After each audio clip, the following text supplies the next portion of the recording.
जो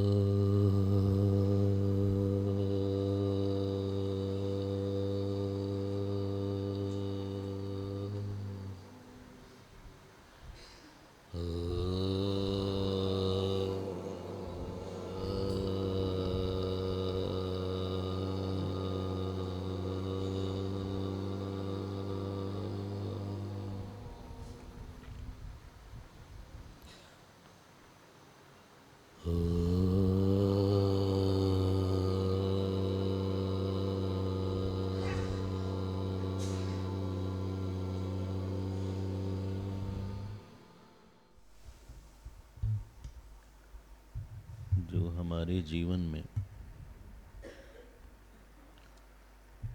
सुख दुख का अनुभव है वो इस बात पर निर्भर है कि हमारी अपनी दृष्टि में क्या परिभाषा है अपने लिए। हमारी अपनी दृष्टि में क्या हमारी आइडेंटिटी है, हमारा परिचय हमारी दृष्टि में क्या है। जैसा आपका परिचय होगा, समाज क्या परिचय दे रहा है उसकी हम बात नहीं कर रहे हैं। आपकी शैक्षणिक योग्यता क्या परिचय दे रही है उसकी बात हम नहीं कर रहे हैं।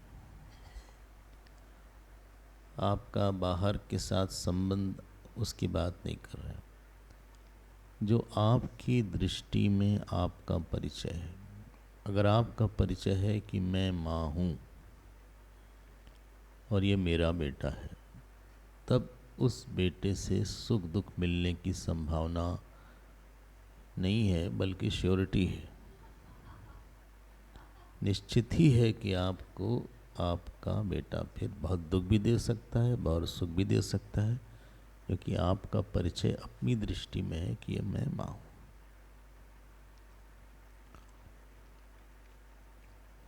होली पर हम क्या परिचय रख के आएंगे? पूरा जो कर्म योग है या भक्ति योग है या ज्ञान योग है, ये हमारा परिचय ठीक करता है और हमारी दृष्टि में जगत का भी परिचय ठीक करता है। हमारा जो परिचय है, ठीक है ना, हमारा जो परिचय है उसको ठीक करेगा। हम वास्तव में हैं क्या, भले ही हम बाहर बात करें किसी भाषा में, लेकिन जिस भाषा में आप अपने से बात करते हैं वो वही आपको सुख दुख देती है। अम्बरीश जी को दुर्वासा ने बहुत बुरा बोला। भागवत अगर आप पढ़िए तो अम्बरीश जी कहानी आपको पता ही है कि एकादशी का व्रत था उनका और द्वादशी में पारण करना होता है, नहीं तो एकादशी का व्रत गड़बड़ हो जाता है। तो जब उन्होंने अम्बरीश जी के पास दुर्वासा जी आए और दुर्वासा जी ने कहा भाई हम आ रहे हैं, नहाने चले गए, बहुत देर तक नहाते ही रह गए, पता नहीं क्या हो गया वहाँ। और जब आए तो इन्होंने पूछा भाई द्वादशी बहुत थोड़े समय की थी उस दिन, तो उन्होंने पूछा पंडितों से कि क्या करना चाहिए ऐसी स्थिति में, एक संत को बिना खिलाए कैसे खा लें। उन्होंने ये बोला कि पानी पी लीजिए, पानी पीना इज इक्वल टू खाना, नहीं खाना बहुत। तब उन्होंने पानी पी लिया। अब जब दुर्वासा जी वापस आए तो समझ गए, बोले तुम धूर्त हो, तुम जो है कपटी हो, पता नहीं क्या समझते हो, बहुत कुछ बोला। और अम्बरीश जी शांत खड़े थे, न तो उनको क्रोध आया न दुख हुआ। आश्चर्य, बताइए क्यों नहीं आया क्रोध? उनको अपनी दृष्टि में नहीं लगता था कि मैं राजा हूँ या मैं बहुत बड़ा हूँ। उनकी अपनी दृष्टि में परिभाषा थी कि हम एक भगवान के दास हैं और जो भगवान देंगे उसको हम स्वीकार करेंगे, क्योंकि हमारे पास भगवान से ही छन छन के चीज़ें आती हैं। उन्होंने इस भाव को इतना दृढ़ कर लिया था कि उनको दुख नहीं हुआ। कर्मयोग की साधना हमको ये बताती है कि ये जगत विराट है और आप उस विराट के एक सेवक हैं।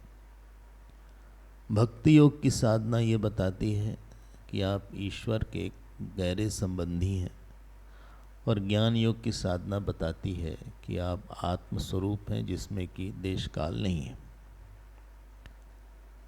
जो संसारी की परिभाषा है कि मैं एक व्यक्ति हूँ, संसार से अलग हूँ, मैं बड़ा हूँ, पद, चूँकि हमारा पद बड़ा है इसलिए मैं बड़ा हूँ, चूँकि मेरी जाति बड़ी है इसलिए मैं बड़ा हूँ, चूँकि मेरा उम्र हमारी ऐसी है इसलिए मैं बड़ा हूँ, वो अपने को जाति, कुल, धर्म, अपने शरीर से या अपने मन से परिभाषित बार बार करता रहता है और अपने इस परिभाषा को काफ़ी पक्का बनाता है। बोले हमारे पिताजी इतने बड़े अफसर हैं, तो उसी परिभाषा को पक्का बनाएगा वो, और यही परिभाषा दुख देती है उसको।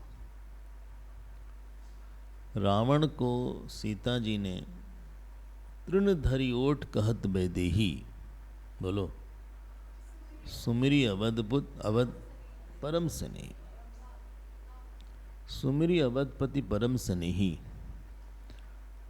सुनु दसमुख खद्योत प्रकाशा, कबों की नलनी करई विकासा।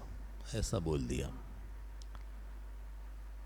कि कभी जुगनू जो है ये क्या कमल को खिला सकता है? जुगनू के प्रकाश से कमल नहीं खिलेगा, सूर्य के प्रकाश से ही खिलेगा। तुम जुगनू हो, इन शॉर्ट, और राम भगवान सूर्य है। सच बात है, जीव तो जुगनू है, इसको कोई ज्ञान तो है नहीं। एक विषय का भी ज्ञान ठीक से नहीं होता जीव को, मिथ्याभिमान है। ईश्वर के पास सर्वज्ञता है। जो रावण नाराज हुआ वहां, उसके बाद उसका मूड बिगड़ गया। उस समय बोले स्पॉइल्ड माई डे। आप ही सुनी खद्योत्सम राम ही भानु समान, परशु बचन सानुकार्यसी बोला।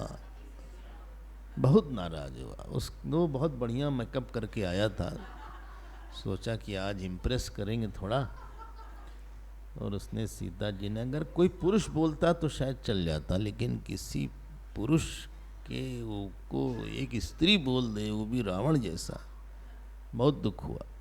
दुख इसलिए नहीं हुआ क्योंकि सीता जी ने बोला, क्योंकि उसने अपने आप को काफ़ी बड़े पेडिस्टल पे मन पे रखा हुआ,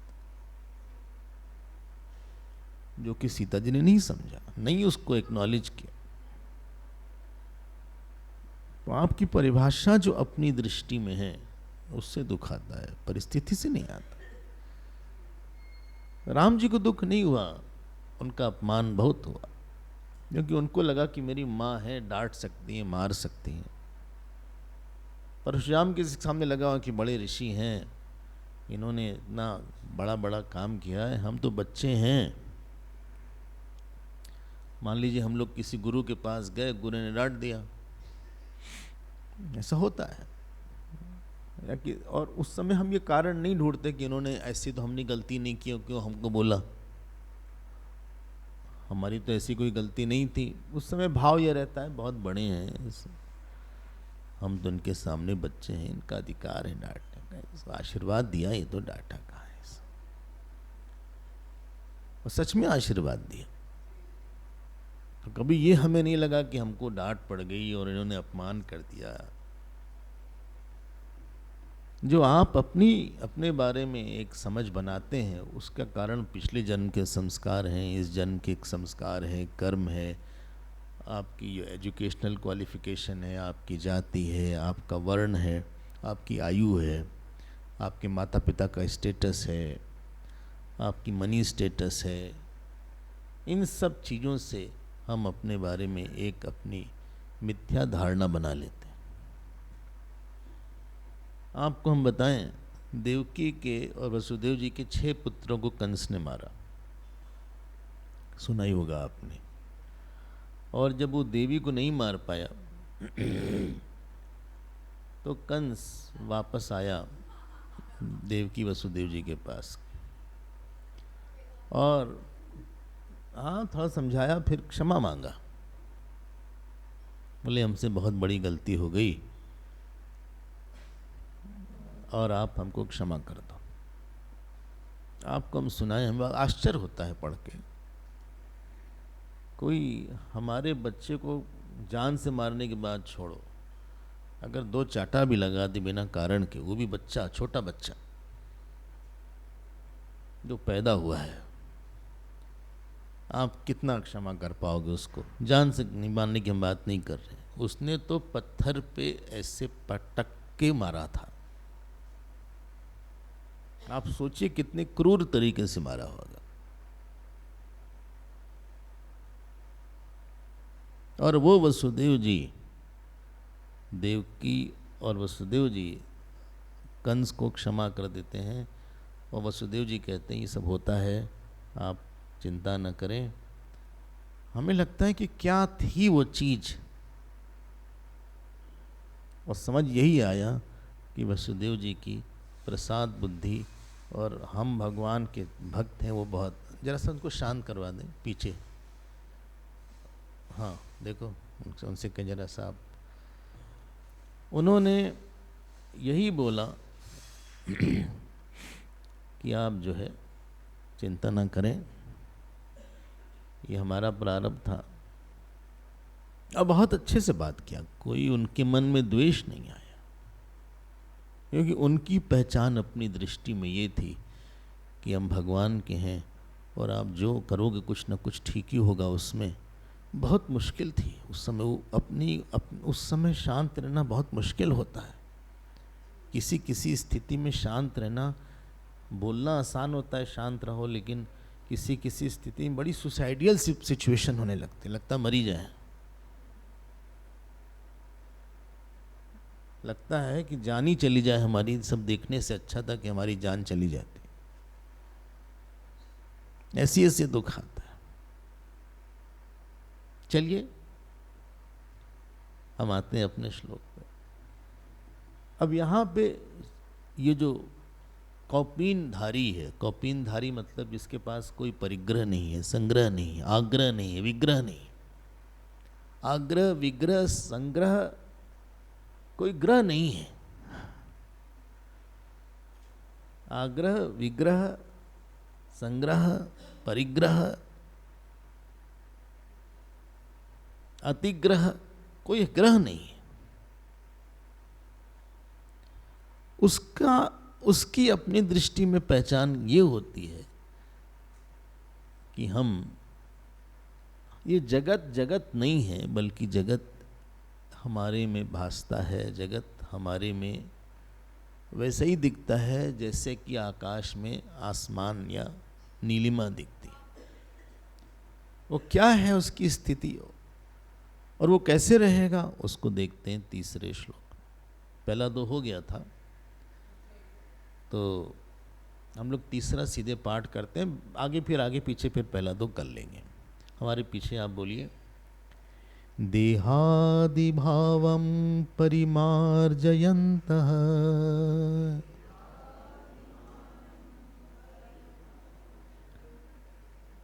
डिफरेंट है।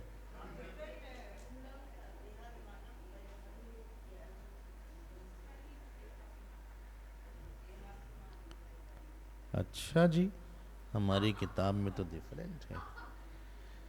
चलिए इसी को बोल देते हैं। हाँ आप लोग जैसा बोलिए।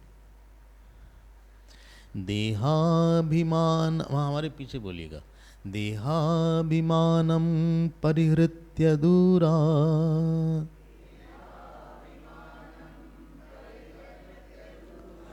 आत्मानमात्मन्यवलोकयन्तः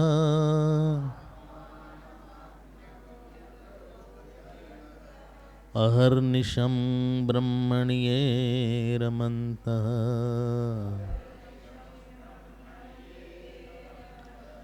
कौपीनवन्तः खलु भाग्यवन्तः।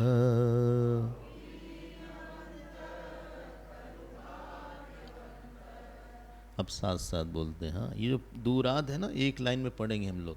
देहादि भावम मानम परिहृत्य दूरात। हाँ, इसको एक सेंटेंस बनाइएगा।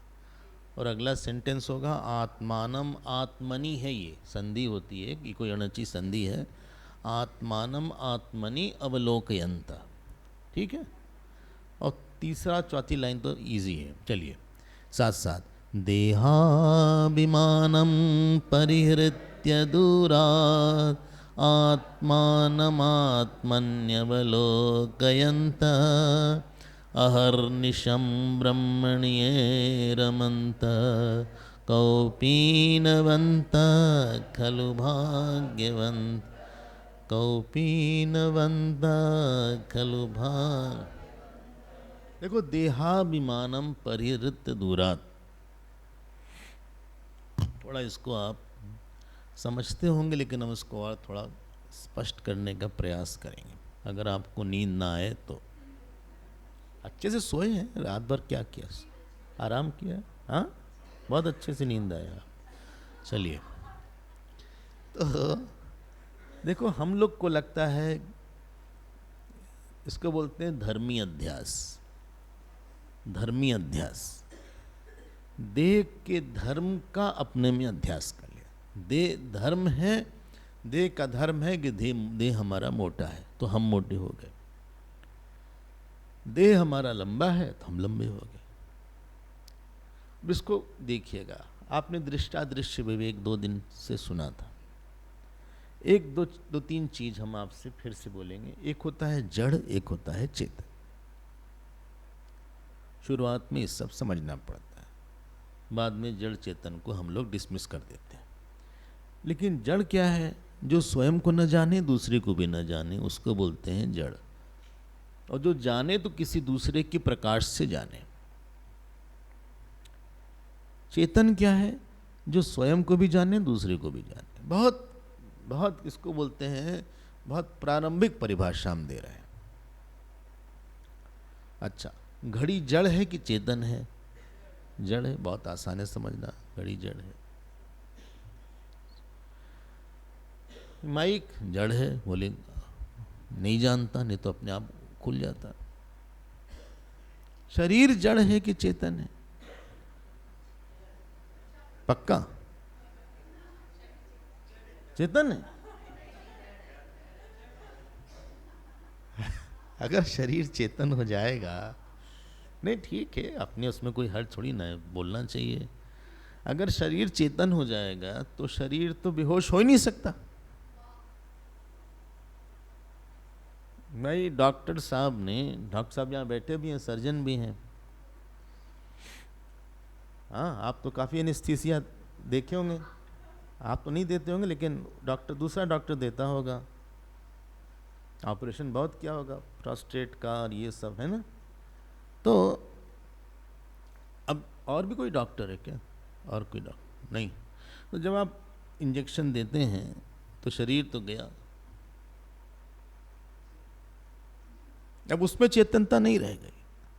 अब डॉक्टर साहब वहाँ पे काट पीट करेंगे। हाँ भाई, काटना ही होता है उसको, खून भी निकलेगा उसमें, सब कुछ होगा, वो काट पीट करेंगे उनको। ये थोड़ी ना कि बोलेंगे खून निकल रहा है, बेहोश हो गए खून देख के। अगर हाँ भाई, कई लोग खून देखकर बेहोश हो जाते हैं। ब्लड टेस्ट भी नहीं उनका हो पाता ठीक से। ऐसा भी हमने देखा, सुना किसी को। एक बार हमारा ब्लड टेस्ट हो रहा था, कोई पास खड़ा था, उसको चक्कर आ गया। ब्लड टेस्ट हमारा हो रहा था। अच्छा, दूसरे का खून देख के। डॉक्टर लोग को ऐसा नहीं होता, वो अपना वो काट पीट के बढ़ने दो, जितना खून ले रहा है उसको दे देंगे, वो बोलेंगे एक बोतल चढ़ा देंगे बाद में, चिंता की बात नहीं है, हम उसका इलाज करेंगे, उसका खून देखें। और एनेस्थीसिया का डॉक्टर बैठा रहेगा, वो कहेगा ठीक है, इसका दो घंटे का एनेस्थीसिया है, इसका इफेक्ट चला जाएगा, उसके बाद भाई हमने देखा नहीं, हम गेस कर रहे हैं, ऐसा ही कुछ होगा। अगर देह जानता रहता उस समय, तो फिर तो चेतन नहीं होगा देह, तो देह तो जड़ हुआ। और चूंकि देह जो है स्वयं को नहीं जानता, और ना अगर देह स्वयं को जानेगा तो मर ही नहीं पाएगा। ये मरता है मतलब ये खत्म हो जाता है, उसको जला दो उसको। फिर देह की परिभाषा है दह्यते, जो जलाया जाए। संस्कृत में एक परिभाषा है दह्यते, जिसको जला दिया जाए। और शरीर की परिभाषा है शीर्यमाणत्वात् शरीर, जो विघटित हो जाए, जो क्षीण हो जाए, शीर्यमाणत्वात् शरीर। तो देह तो हो गया जड़। हाँ, अच्छा, मन जड़ है कि चेतन है? मन तो चेतन मान, कब तक जड़ बोलेंगे भाई?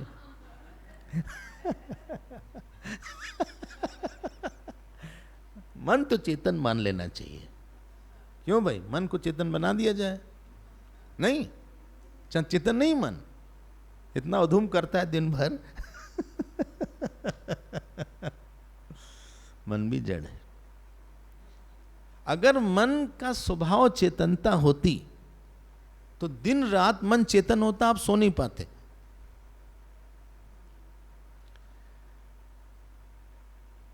हमने बोला है कि जो जड़ है वो जाना जाता है।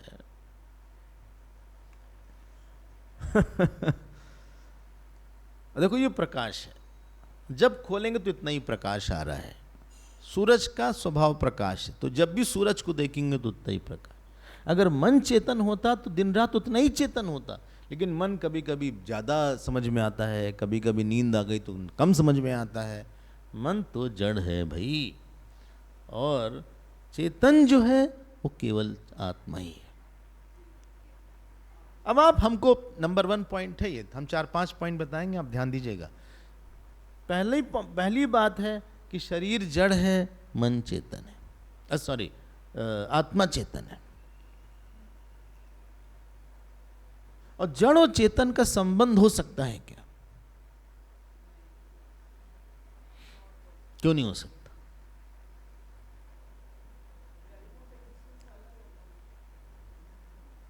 भाई संबंध उसका होगा जिसमें कि आकार हो। जड़ का आकार होता है, चेतन का आकार नहीं होता, इसलिए आकार निराकार का संबंध नहीं हो सकता। ये पहला पॉइंट। नहीं समझ में आया? अरे भाई, आकाश निराकार है कि साकार? निराकार।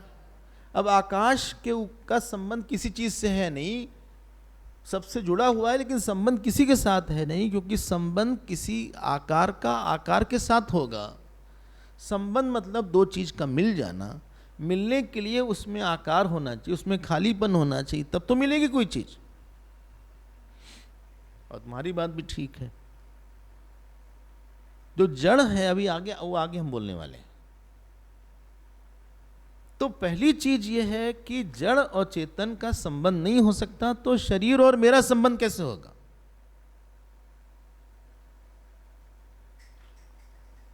दूर दूर तक कोई संबंध नहीं। ये नंबर 1 पॉइंट। नंबर 2 पॉइंट आते हैं।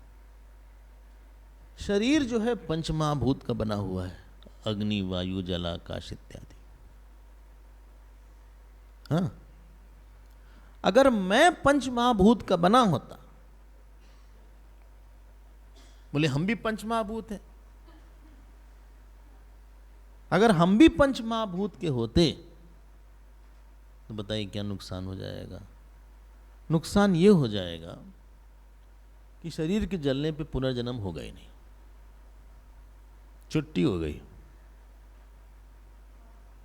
तो मोक्ष हो गया। क्या बेकार में हम लोग क्लास वास कर रहे हैं? तो फिर जो भी कर्म फल मिलेगा नहीं। फिर भाई शरीर के जलने पे हमारी भी छुट्टी हो गई, गड़बड़ सरबड़ करो इस जन्म में तो अगला जन्म तो मिलना नहीं है। तो कर्मफल की सिद्धांत गड़बड़ हो जाएगा। ये दो बात हो गई। इसलिए शरीर हम नहीं हो सकते, हम शरीर नहीं हो सकते। तीसरी बात, शरीर जो है समझ में आ रहा होगा कुछ कुछ तो। हाँ, ये शरीर है, ये अगर हम शरीर होंगे तो जब शरीर का अनुभव होगा तभी हमें अपना अनुभव होगा। सपने में आपको अपना अनुभव होता है? होता है। शरीर का अनुभव होता है? If I am equal to body, then शरीर के अनुभव के साथ ही हमें अपना अनुभव होना चाहिए था। But I am not equal to body, इसलिए शरीर का अनुभव ना होने पे भी हमें अपना अनुभव होता है, सपनावस्था में, सुषुप्ति में और समाधि में। ऐसा जरूरत नहीं है कि शरीर का अनुभव हो तभी हमें अपना अनुभव होगा। हमें अपना अनुभव समाधि में, मेडिटेशन में बिना शरीर के अनुभव हुए होता है। सपने में शरीर का अनुभव नहीं होता, फिर ये होता है। ये तीसरी बात हो गई। बहुत सोचा गया है हमारे यहां। कल हमने दृष्टा दृश्य बता दिया, जब दृश्य हो दृष्टा से अलग होगा। शरीर दृश्य है तो इसका कोई दृष्टा होना चाहिए जो कि दृश्य से अलग होगा। रूल नंबर 1, नियम नंबर 1 था कि दृष्टा दृश्य अलग अलग होते हैं।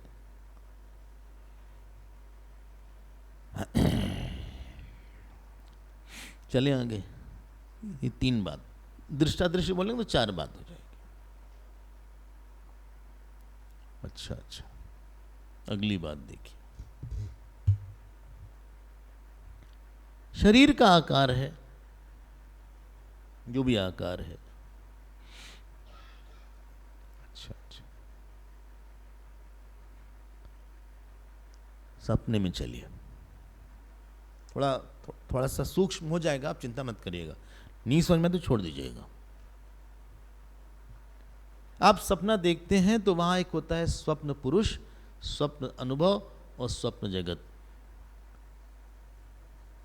सपने में किसी ने हमसे बोला कि सपने में हमको शेर दौड़ा रहा था। हमने कहा शेर दौड़ाता नहीं है? नहीं, 1 मिनट में झपट लेगा वो झपट लेगा। कोई कुत्ता नहीं कि शेर दौड़ाएगा। हमने कहा वो शेर नहीं होगा, कुत्ता होगा। शेर तो 1 मिनट में पाउंस करेगा आपको और बढ़िया ब्रेकफास्ट हो जाएगा उसका। वो ब्रह्मार्पणम करेगा। ध्यान दीजिएगा, एक है स्वप्न पुरुष, एक है स्वप्न जगत और एक है स्वप्न अनुभव। चले, जो हम दौड़ रहे थे वो स्वप्न पुरुष था, जो जगत था शेर इत्यादि वो स्वप्न जगत था, और हमें जो डर का अनुभव हुआ ये स्वप्न अनुभव था। लेकिन एक स्वप्न दृष्टा है। हर सपने में ये तीनों बदलते हैं, स्वप्न दृष्टा वही रहता है।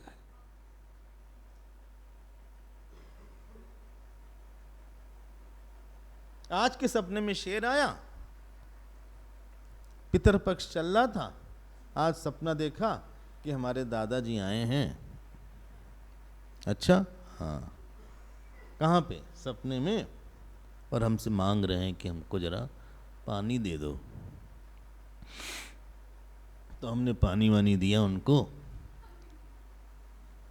तो अब देखो, ये स्वप्न पुरुष, स्वप्न जगत और स्वप्न अनुभव अलग हो गया, लेकिन स्वप्न दृष्टा वही रहा। करोड़ों सपने आपको आए होंगे और सारे में स्वप्न पुरुष अलग होगा, लेकिन स्वप्न दृष्टा वही होगा जिसके ऊपर स्वप्न आया स्वप्न गया, स्वप्न आया स्वप्न गया, स्वप्न आया स्वप्न गया। ये देखो,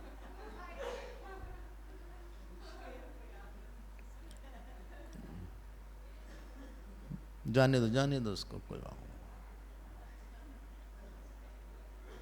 ये देखो, हरिओम हरिओम। चलो चलो चलो जाओ।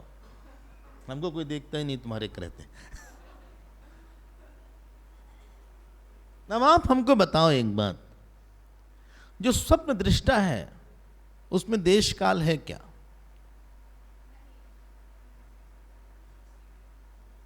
अगर देश काल हो जाएगा तो स्वप्न जगत हो जाएगा।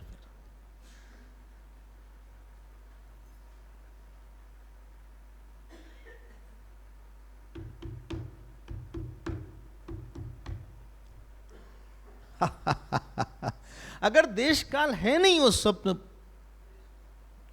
क्या बोलते हैं, स्वप्न दृष्टा में,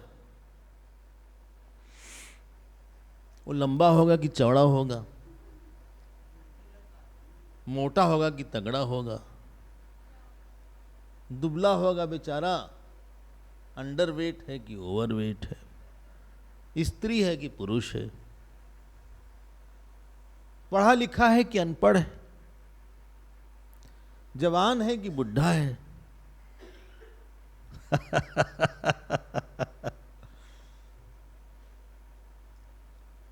बोलिए ना, कुछ नहीं है। अगर आपने बोला कि उस दृष्टा में देश काल है नहीं, मतलब उम्र नहीं है उसकी, बोले हम आपके दृष्टा को आशीर्वाद देते हैं, हमारी उम्र आपके दृष्टा को लग जाए, अरे मारेंगे तुमको, तुम दुष्टा हो। देखो उम्र कहां से उसकी, उसमें टाइम ही नहीं है, उसमें टाइम कहां है। अब आप हमको एक बात बताओ, जब आप जाग गए तो स्वप्न दृष्टा कहां गया? क्योंकि आज रात में फिर मिलेगा, वो मरा नहीं है। और जब तक आप जिंदा रहेंगे तब तक वो स्वप्न दृष्टा मिलेगा। छोड़िए, अगले जन्म में भी आपको वही स्वप्न दृष्टा मिलेगा, नया नहीं मिलेगा, डीलक्स नया।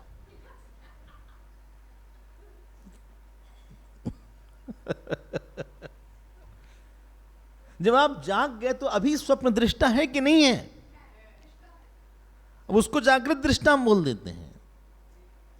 और अगर आपने बोला कि उसमें देश काल नहीं है, अभी आप ही ने बोला था, तो इस समय वाले दृष्टा में भी देश काल नहीं होना चाहिए था। जब अहम में देश काल नहीं होता तो उसको ब्रह्म बोलते हैं।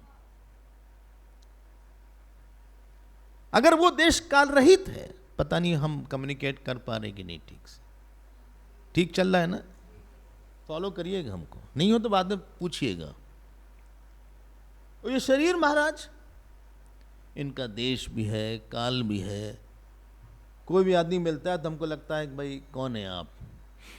बोले हमारा नाम दिनेश प्रसाद। अच्छा, पहला प्रश्न। अगला प्रश्न, कहाँ रहते हैं? बोले हम जो है झुमरी तलैया में रहते हैं। अच्छा, झुमरी तलैया है, ये कहाँ है? ये यूपी में है कहीं झुमरी तलैया। हाँ, बिहार में है, बिहार में है झुमरी। ऐसा कोई जगह तो नहीं है शायद, है? अच्छा, हाँ, अच्छा अच्छा अच्छा अच्छा, झुमरी तलैया में है। अच्छा अच्छा, फिर हम उससे पूछेंगे। अच्छा, फिर आपको लगेगा उम्र क्या है आपकी? आप मतलब 40s में दिखते हैं आप। शरीर रहेगा तो उसका काल होगा, उसका देश होगा, उसका वजन होगा, उसकी उम्र होगी। और जो ये दृष्टा है जिसकी हमने भी बात किया, दोनों को एक बोल दीजिएगा। कमाल है। कहां क्या, कहां क्या?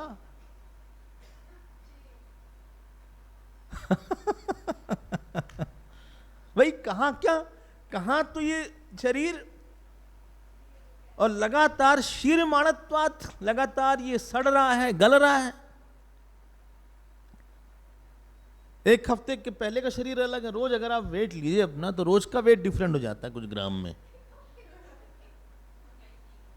हाँ, कम नहीं हो रहा है भाई। हमने ऐसा पता लगाया, किसी ने हमको इलेक्ट्रॉनिक वेइंग मशीन दे दिया। उनको लगा कि हमारा वेट नापना चाहिए। हमें तो शौक नहीं है वेट रोज नापने का। तो हमने जब देखा तो रोज ही कुछ डिफरेंस आ जाता था उसमें। वो तो बहुत सेंसिटिव होती है इलेक्ट्रॉनिक वाली, ओवर सेंसिटिव होती है। मतलब देखना ही बेकार है, तुरंत सब सच सच बता देते। ये एनालॉग वाली अच्छी ऐसे ऐसे सुई करती रहती है, तो जो कम में जाए आप बेनिफिट ऑफ डाउट लेके बोले पहले यहाँ गई थी बाद में यहाँ चली गई, वही ठीक है। अब आप बताओ शरीर में और दृष्टा में संबंध क्या है? एक में देश काल नहीं है, उसमें आकार नहीं है, इसमें देश काल है, आकार है, ये शीर्यमाणत्वात् है, इसमें विकार हो रहा है, उसमें विकार नहीं हो रहा है। बोले नहीं दृष्टा में विकार हो रहा है। अरे दृष्टा में विकार हो तो उसको जानेगा कौन कि विकार हो रहा है? उसको जानने के लिए कोई अविकारी होना चाहिए कि नहीं होना चाहिए? कोई आया बोले स्वामी जी ये जगह बहुत बदल गई है। हमने कहा पहले कभी आए थे? नहीं। तो कैसे पता? जो आप पहले आए नहीं तो ये स्टेटमेंट नहीं दे सकते कि बदल गई जगह। ये तो कल्पना हो गई आपकी, इट्स एन इमेजिनेशन। अगर आप 10 साल पहले आए हों, 20 साल पहले आए हों और आप आज बोलें कि बदल गई है तो हम समझ सकते हैं बदल गई है, लेकिन आप तो कभी आए नहीं, पहली बार आप टपके हैं और आप बोल रहे हैं बदल गया। आप कैसे बोलेंगे कि दृष्टा बदल गया अगर आप नहीं बदलने वाले? सबको देखने, बदलने वाले को देखने के लिए कोई नहीं बदलने वाला होना चाहिए कि नहीं होना चाहिए? तो कहां तो वो और कहां ये शरीर? वो देश काल में नहीं है, ये शरीर देश काल में। वो चेतन है, ये जड़ है। वो दृष्टा है, ये दृश्य है। ये मरता है, खत्म हो जाता है, जला दिया जाता है। दृष्टा की मौतें नहीं होती है। क्यों? काल में नहीं तो कौन मारेगा उसको? उसका आकार नहीं तो आकार कैसे उसका खत्म होगा? ये कर्म करता है, वो कर्म नहीं करता। ये चलता है, वो चलता नहीं है। ये बोलता है, ये वो बोलता नहीं। ये खाता पीता है, वो खाता पीता नहीं है। इसके पास इंद्रिय है, उसके पास इंद्रिय नहीं है। वो हम है कि ये हम है? हम तो यही दृष्टा है।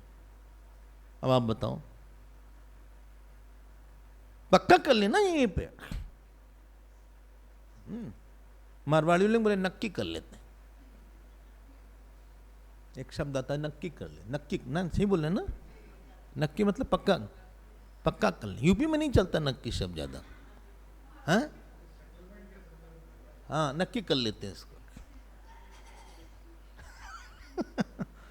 बोले कोई दरकार नहीं है। हाँ दरकार समझते हैं ना क्या? हाँ ये भी यूपी में कम चलता है। हाँ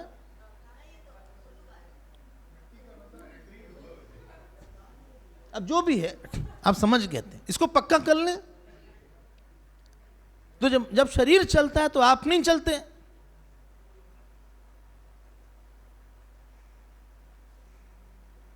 बोले फिर हमारा इस शरीर के साथ संबंध क्या है?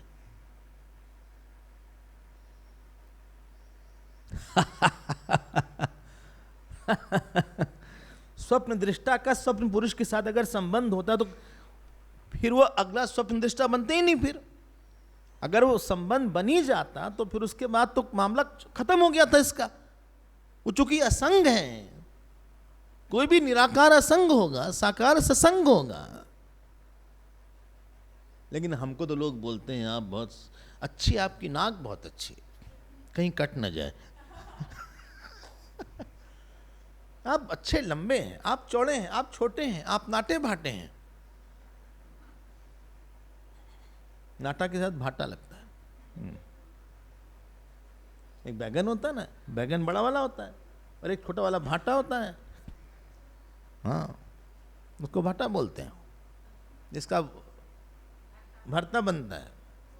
हाँ वो भाटा बोला जाता है।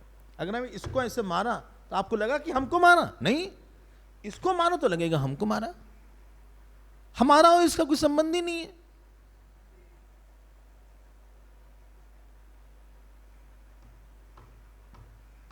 सोचिएगा आप, सोचिएगा।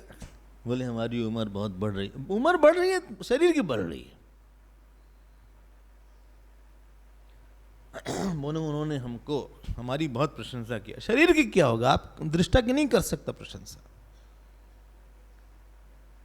प्रशंसा उसकी होगी जो उसके अलावा कुछ और हो। अगर वो निराकार है तब तो कुछ उसके अलावा कुछ होगा ही नहीं। भाई हमारा आपका दृष्टा एक है कि अलग अलग है? अगर अलग हो जाएगा तो फिर आकार हो जाएगा ना इसका, तब तो देश काल भी हो जाएगा। भाई गरीब आदमी का दृष्टा जो है छोटा मोटा है, अमीर आदमी का बड़ा दृष्टा है।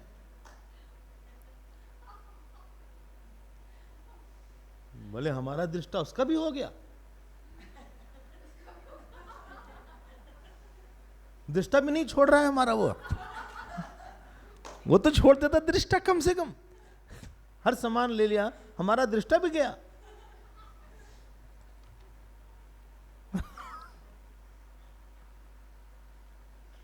लेकिन गलती इतनी बड़ी हो गई है, वो गलती होती ही चली जा रही है।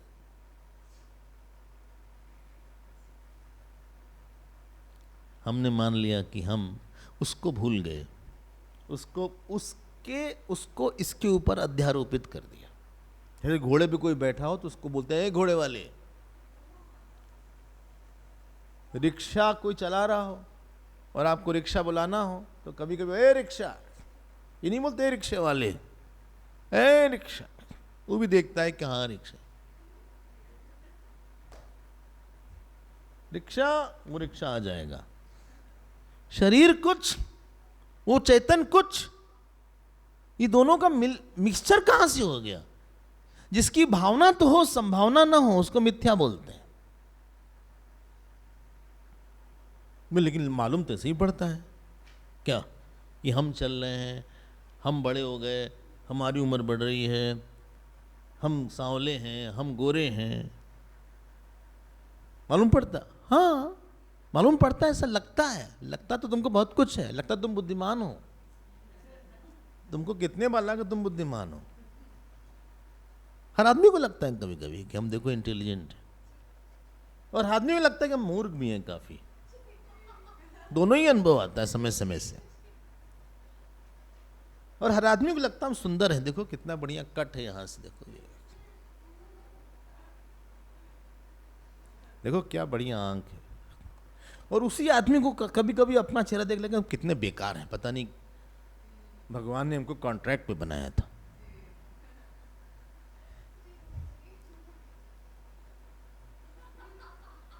बिल्कुल हमको दे दिया था, बिल्कुल ठीक चेहरा नहीं हमारा है। ये तुम्हारा जो ओपिनियन है तो अपने बारे में दिन में 10 बार बदलता है हो। तुम्हारी कोई फीलिंग की कोई वैल्यू नहीं है। वैल्यू इस बात की है कि आपके पास सही बात क्या है। आप खूब पकड़िएगा, जितना आप मंथन करिएगा उतना आपका मन दुखी नहीं होगा। हम फिर से रिवाइज कर देते। शरीर है जड़, दृष्टा है चेतन। शरीर है दृश्य, दृष्टा है दृष्टा है। शरीर में है आकार, दृष्टा में नहीं है आकार। सबसे इंपॉर्टेंट, शरीर में देश काल है और स्वप्न दृष्टा में देश काल नहीं है, और वही स्वप्न दृष्टा चलता चला जा रहा है और जिंदगी से आखिरी तक वही स्वप्न दृष्टा मिलेगा। आखिरी अगले जन्म में वही स्वप्न दृष्टा मिलेगा। न उसमें देश है, न काल है, न वजन है, न वस्तु है, न जाति है, न गुण है, न टैलेंट है, न सुख है, न दुख है, न हानि है, न लाभ है। और ये पट्ठा जो शरीर है,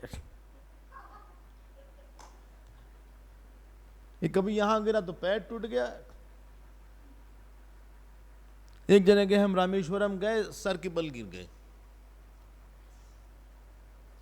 सच में हुआ ऐसा।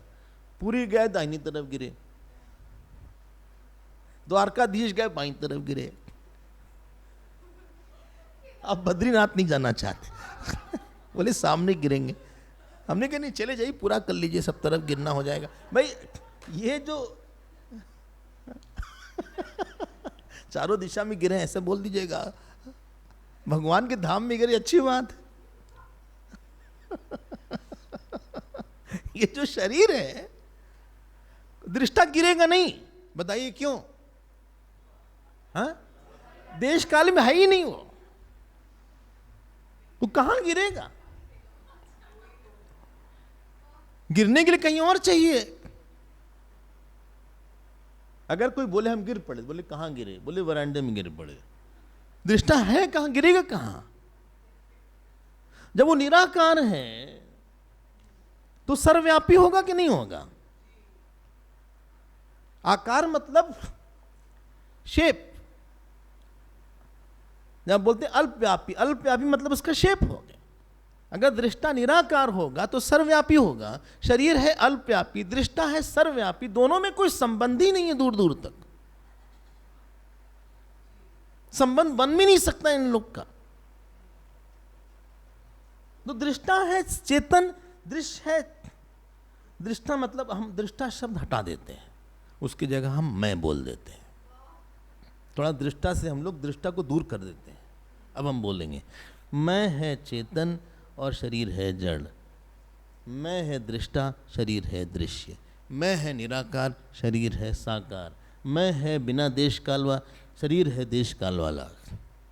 मैं का जन्म मृत्यु नहीं होती, शरीर का जन्म मृत्यु होती है। अब आप हमको बताइए इस मैं का शरीर के साथ कैसे संबंध हो सकता है? तो पहले मैं लंबा कहाँ से हो गया, मैं छोटा कैसे हो गया? इसी को ब्रह्म सूत्र का जो पहला उसका वो बोलते हैं अध्यास भाष्य। अध्यास भाष्य, और वहाँ अध्यास भाष्य में शंकराचार्य भगवान ने बड़ी स्ट्रोक, मास्टर स्ट्रोक लगाया है। उन्होंने कहा ये दोनों का मिलना जो है ये सत्यानृतने मृथ्यनु कृत्य, ये सत्य और झूठ का मिश्रण हो गया है। सच झूठ से मिल नहीं सकता। एक है तीनों अवस्थाओं में जा रहा है वो सच है, और ये एक ही अवस्था में है, जागृत में ही है। ये कहां से मिलेगा उसके साथ? तो हम लंबे कहां हुए, चौड़े कहां हुए, बड़े कहां हुए? इसको आप चिंतन करिएगा। जैसे ये मेज है वैसे ही शरीर है। इसलिए गीता में भगवान ने बोला 13वें अध्याय में, इदम शरीरम कौन्तेय क्षेत्रमित्यभिधीयते एतद्यो वेत्ति तं प्राहुः क्षेत्रज्ञम इति तद्विदः। बोले इदम शरीरम है। जैसे हम बोलते हैं ये घड़ी, ये मेज, ये माइक, वैसे ये शरीर है। बस तुम चुपचाप रहो अपना, और उसको मारेंगे, उसको मारते रहो तुम, हमें कोई फर्क नहीं पड़ता।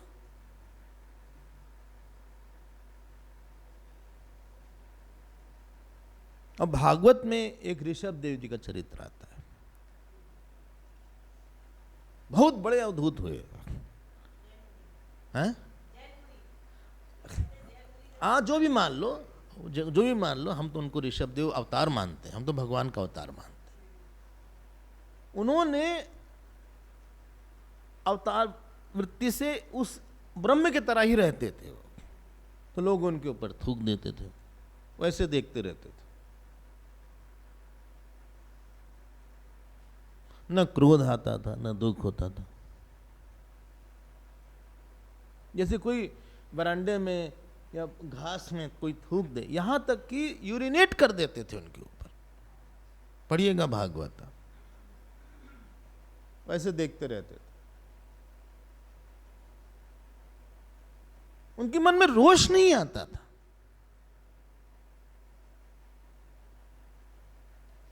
हम लोग को कोई ऐसे भी कर देना, देख के चलो, अंधा है क्या? क्योंकि हमको लगता हमको किया। और छोटा बच्चा है ना, मान लीजिए 3 महीने का, 4 महीने का, उसके पास जाओ, ऐसे ऐसे करो, वो कुछ नहीं, उसको समझ नहीं आएगा, उसका देहात्म भाव नहीं है। तो आपका हाथ पकड़ के खेलना शुरू कर देगा, ऐसे देखेगा आपको, ऐसे ऐसे करो। ये नहीं बोला कि हमको कर रहे हैं। और बड़ा हो गया 1 साल का, बिना कपड़े के आ जाएगा गेस्ट के सामने। गेस्ट आए रहेंगे बाहर, हाँ, विराट रूप में आ जाएगा बिना कुछ पहने, और आपको बड़ा एम्बेरसमेंट। बोले जाओ जाओ कपड़ा में जाओ, चलो इधर आओ, जाओ। उसको फर्क ही नहीं पड़ता।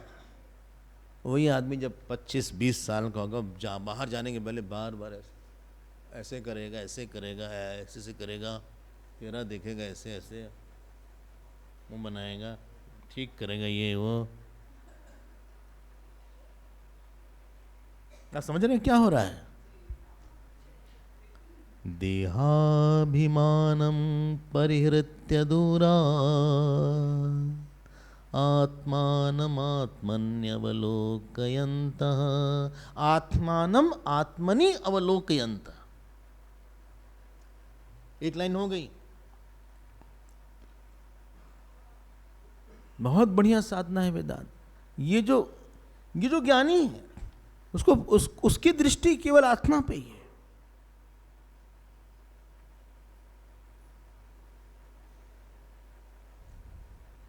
जड़ भरत तो ऐसे थे कि बहुत दिन तक स्नान भी नहीं करते थे। ब्राह्मण थे, यज्ञोपवीत पहने थे, तो यज्ञोपवीत काला हो गया।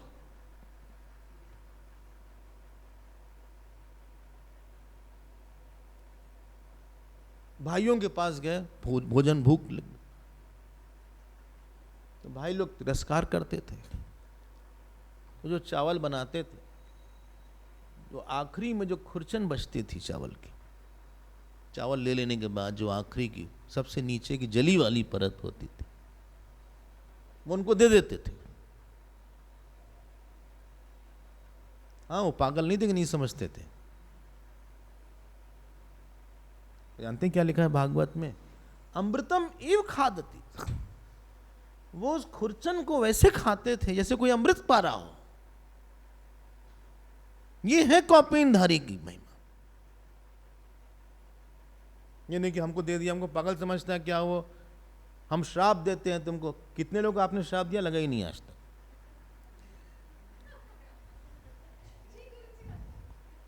वो और अच्छा हो गया श्राप हमारे श्राप से। ये नहीं कि श्राप दिया उन्होंने, ये नहीं कि बुरा समझा या गुस्सा आ गया, दुख आ गया। उन्होंने कहा कि शरीर पंचमहाभूत है, ये खुरचन पंचमहाभूत है, पंचमहाभूत में जा रही है, इससे हमारा से क्या मतलब है? एक पंचमहाभूत ने दूसरे पंचमहाभूत को पंचमहाभूत के पात्र में पंचमहाभूत दिया, इससे अपने को क्या लेने देना? ये तमाशा चल रहा है। गुणा गुणेषु वर्तन्ते ति मत्वा न सज्जते, इससे हमारा क्या मतलब है? वो खुरचन दे, चाहे हमको अमृत दे दे, चाहे बहुत अच्छा भोजन दे दे, हमको थोड़ी ना दिया उसने, उसको शरीर ने दिया। वो तो जानता भी नहीं कि हम कौन हैं, उसको तो पता भी नहीं कि हम ये हैं, हम ब्रह्म हैं, उसको तो पता भी नहीं है। तो कहाँ कोई भाई होता है भाई? अच्छा, आप जैसे ही बोलेंगे ना शरीर नहीं है, सारा रिलेशन कोलैप्स कर जाएगा। सारे संबंध शरीर से ही शुरू होते हैं, उसे संबंध खत्म हो जाते हैं। ये रिलेशन की जो दुनिया है ना, बहुत झूठी है। आप बुरा मत मानिएगा, साफ साफ बोलने दीजिए हमें। नहीं, आप बोलिए। किसका भाई है? शरीर का भाई हुआ कि दृष्टा का भाई है? बोले हम दोनों दृष्टा, भाई दृष्टा है। तो दृष्टा में भाई आ गया। हाँ, बोले उसका दृष्टा हमारा दृष्टा, दोनों भाई दृष्टा है। तो दो दृष्टा होंगे, वो दोनों मॉडिफाई करके होंगे, बेकार आ गया होगा, तब तो भाई बना होगा तुम्हारा वाला दृष्टा। मतलब जब बन गया होगा तो उस बनने को देखा किसने? तो कहाँ से दृष्टा बनेगा? दृष्टा भाई बना कि पत्नी बना कि पति बना कि क्या बोलते हैं चाचा बना कि देवर बना? बोले इनकी दृष्टा देवरानी है। दृष्टा से कोई मतलब नहीं, देवरानी से। सब झूठ है। जितना संबंध की दुनिया है ये सब ऐसी माया जाल है। शरीर का शरीर से संबंध है। ये क्या बोलेंगे ये किताब इस किताब की बेटी है? ये कोई बोलेगा? पंचमहाभूत में कोई संबंध होता है क्या? बोले तो जीव के साथ संबंध होता है। अच्छा, तो जो किसी के दादाजी खत्म हो गए, हाँ, वो तो आप अभी भी संबंध है उनके साथ। वो भैंस बन गए मान लीजिए,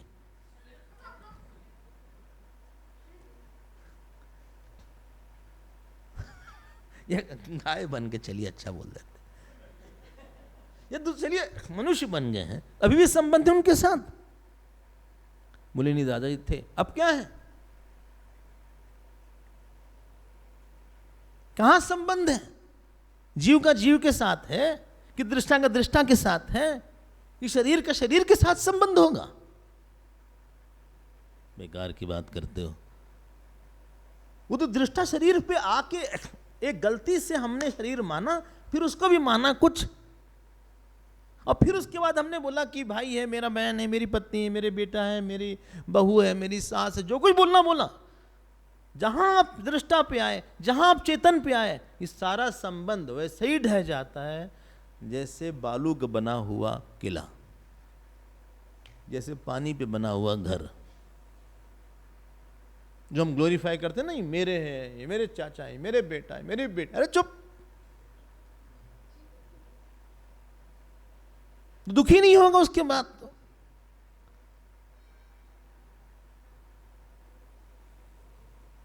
सोचिएगा जरा साहब, पता नहीं आप सोचते हैं क्लास के बाद। 1-1.5 घंटे का समय है, हमने बोला था आप नोट्स बनाइएगा, सोचिएगा। देहादिमिमानं परिहृत्य दूरात् आत्मानमात्मन्यवलोकयन्तः आत्मानम आत्मनि अवलोकयन्तः। यहाँ आत्मा का मतलब वही शुद्ध चैतन्य है, अशुद्ध चैतन्य नहीं, मिक्स चैतन्य नहीं। आत्मनि मतलब मन में, जो मन में अपने आप को बिना ये कर्ता बनेगा कि भोक्ता बनेगा।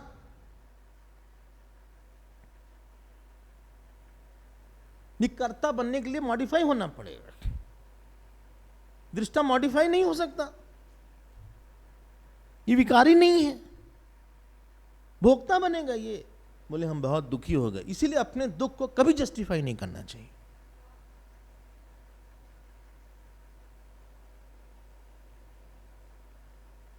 बोले लेकिन लगता तो है, लगता तो बहुत कुछ है, लगता तो नीलिमा भी लगती है। लगने की बात छोड़ो, आपको एक बात सुनाते हैं। ये दुख नाम की चीज ना इतनी जबरदस्त झूठ है, ये शरीर से भी बड़ा झूठ दुख है। जब तक आपको दुख मालूम पड़ता है तभी होता है कि उसके अलावा भी होता है? इसको बोलते हैं वेदांत में साक्षी भास, एक होता है आभास भास। ये घड़ी आभास भास से, इंद्रिय से जानी गई, लेकिन जो साक्षी से प्रकाशित हुई वो तभी तक। बोले नहीं दुख तो है, मालूम नहीं पड़ रहा है, ऐसा नहीं, जब मालूम पड़ेगा तभी होगा। जैसे स्वप्न है, सपना तभी तक मालूम, जब तक होता है तभी तक मालूम पड़ता है। जिस समय सपना नहीं होगा मालूम नहीं पड़ेगा। बोले नहीं सपना मालूम तो नहीं पड़ रहा लेकिन है, ऐसा नहीं होगा। दुख की कोई सत्ता नहीं है।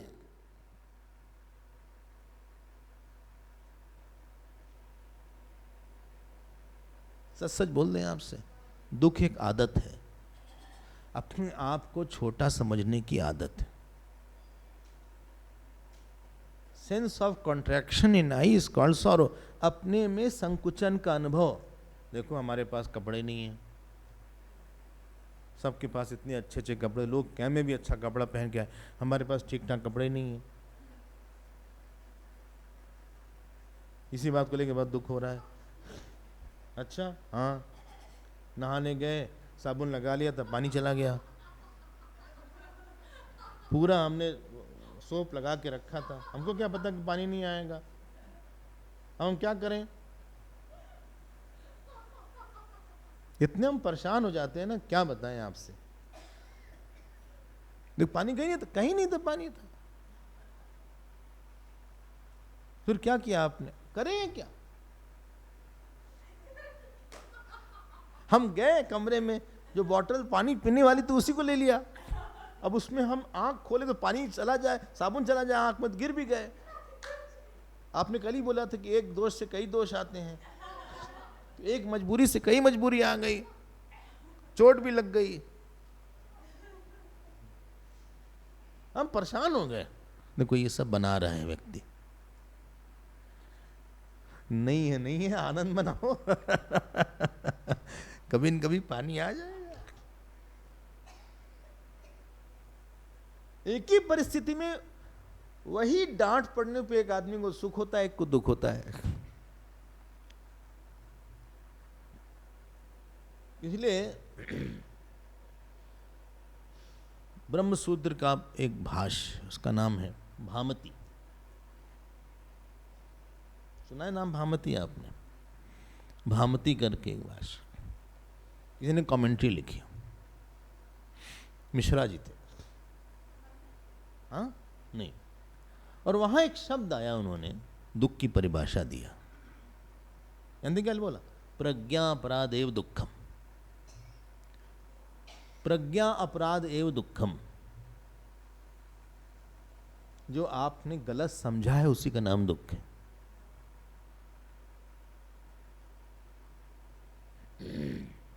प्रज्ञा अपराध एव दुखम। और उसके पीछे मेरी ममता है, मेरा अहंकार है। हम लोग ममता भी रखेंगे और चाहेंगे दुख भी ना हो, अहंकार भी रखेंगे दुख भी ना हो। भट्टी पे बैठेंगे सोचे जले ना। अजीब आदमी हो। दुख होगा ही होगा। जब तक इसको नहीं जाना जाएगा, कहीं ना कहीं से मन छोटे छोटे अहम को ही पकड़ेगा। आत्मानम आत्मनि अवलोकयंत। ये बुद्धि में उसी आत्मा को देखता है, अपने को कर्ता भोक्ता नहीं देखता। न ये देखता है कि किसी ने हमको दिया, उसमें वो न लेता है न देता है। गीता में श्लोक आया, यश्चैनम वेत्ति हंतारम यैनम वेत्ति हंतारम। बोलो, यश्चैनम मन्नते हतम। हाँ, वेरी गुड। बोले जो बोलता है कि आत्मा मारती है और आत्मा मरती है, दोनों ही नहीं जानते। न तुम करता हो न किसी कर्म के कर्म हो, किसी को तुम्हारे ऊपर कोई काम नहीं कर सकता। जैसे हम डेस्क के ऊपर पीट सकते हैं, वैसे दृष्टा को छू नहीं सकते हैं। कोई हमको कुछ बोल नहीं सकता, क्योंकि दृष्टा नहीं सुनेगा। दृष्टा is not the object of any action, neither it is subject of action. तो तुम जो अर्जुन ने बोला कि मर जाएंगे और हम मार देंगे, दोनों बात गलत है। उभौतों ने भी जानी था, नायम हंति न हन्यते। न ये मरता, न ये करता है, न किसी कर्ता का कर्म है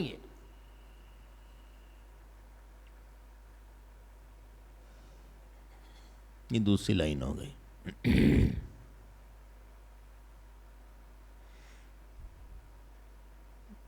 हम इसी को शुरुआत हमने यही बोला था कि आप अपने को जैसे इंट्रोड्यूस, जो इंट्रोडक्शन आपका अपनी दृष्टि में है, उसी से सुख निकलेगा, उसी से दुख निकलेगा। हमारी दृष्टि में इंट्रोडक्शन है कि हम बहुत सुंदर हैं, हम बहुत पढ़े लिखे हैं, हम बहुत बड़े घर के हैं, हमारे पिता बहुत बड़े थे, बड़ी जाति के हैं या छोटी जाति के हैं। मतलब that introduction what you have given is subject to vulnerability. ज्ञानी का इंट्रोडक्शन अपनी दृष्टि में देखो क्या है। अब उसको कोई मान दे, अपमान दे, कौपिन पंचकम समझ रहे हैं ना, उसका ज्ञानी की व्याख्या है। उसको कोई माला महिला पहना दे। शिवड़ियावासी से किसी ने पूछा ज्ञानी कौन, कैसे माने कौन ज्ञानी है? कहे 1000 लोग की सभा हो रही हो और एक एक करके सब के सब माला पहना रहे हैं,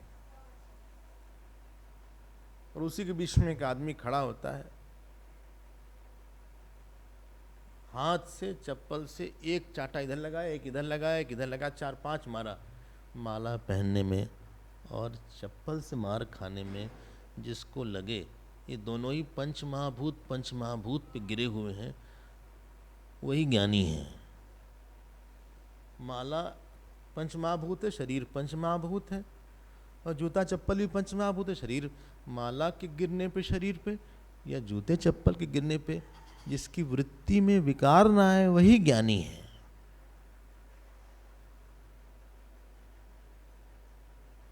आप समझ रहे हैं? मुश्किल है ये तो भाई। अब मुश्किल हो है तो है। अहर्निशम ब्रह्मणि ये रमनता। रमनता शब्द पहले भी आया है, कहाँ? अरे वाह, आप तो जाग रहे हैं।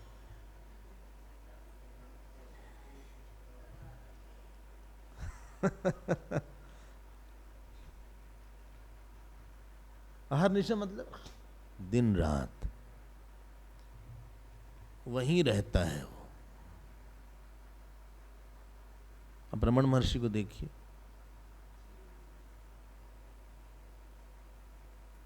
आपको लगे कुछ काम नहीं कर रहे हैं। हमारे गुरुदेव बोलते थे he was in dynamic silence. चेतनता को बनाने के लिए वो डायनेमिक वर्ड यूज करते थे।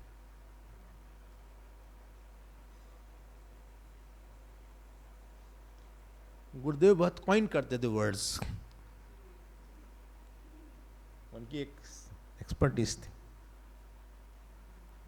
In the white heat of meditation, ऐसा यूज करते थे। अब कोई हीट और वाइट नहीं होती, लेकिन वो बोलना चाहते कि कॉन्शियसनेस हो, जब चेतन का ध्यान कोई कर रहा हो। अहर्निशम ब्रह्मणीय रमन्तः। अब उसके पास पैसा रहे न रहे, आश्रम रहे न रहे, पेड़ के नीचे रहे न रहे, बहुत अच्छा भोजन रहे, 2 दिन से खाने नहीं मिला, साधु कैसे जीवन होता? कभी बहुत सम्मान हो रहा है, कभी अपमान हो रहा है। उसकी दृष्टि उस, हमने बोला था ना, जब दृष्टा बिना देश काल का होगा उसको ब्रह्म बोलते हैं। ब्रह्म की परिभाषा वेदांत में है देश काल अपरिच्छिन्नत्वम ब्रह्मत्वम। जिस चेतन में देश काल में, जहां पे this and that, now and then, here and there, ये 6 चीज ना हो। This and that, here and there, now and there, यहां वहां, अब तब, ऐसा वैसा, ये 6 चीज को लिमिटेशन, सीमा बोलते हैं।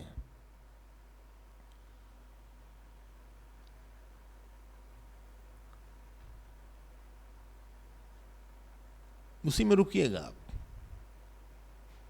देहाभिमानं परिहृत्य दूरात् आत्मानमात्मन्यवलोकयन्तः अहर्निशं ब्रह्मण्ये रमन्तः कौपीनवन्तः खलु भाग्यवन्तः। कल देखते हैं, इसको दे दो।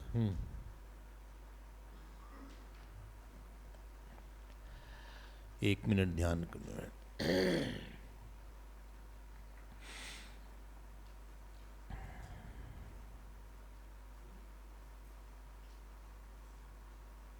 सीधे बैठे,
चेहरे पे कोई दबाव न हो, तनाव न हो।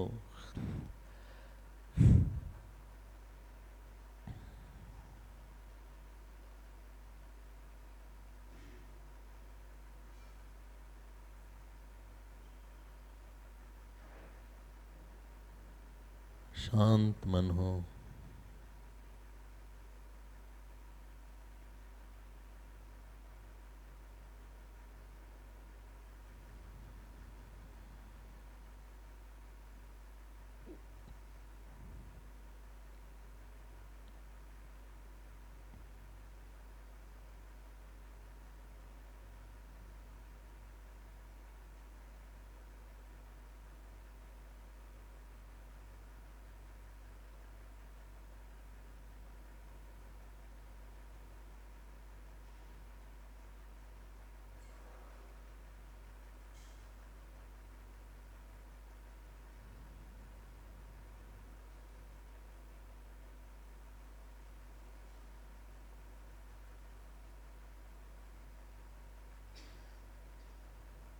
मैं चेतन के रूप में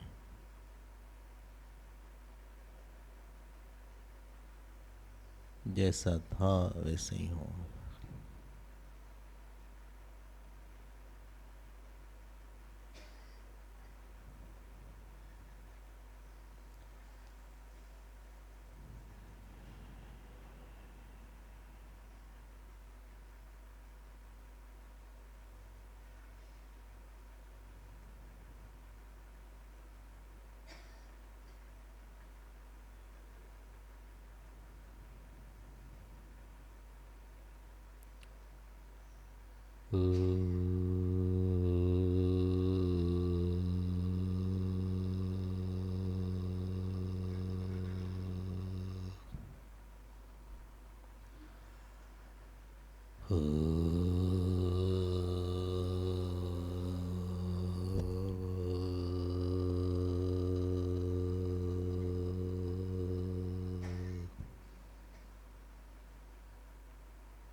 पूर्णमदः पूर्णमिदं पूर्णात् पूर्णमुदच्यते पूर्णस्य पूर्णमादाय पूर्णमेवावशिष्यते।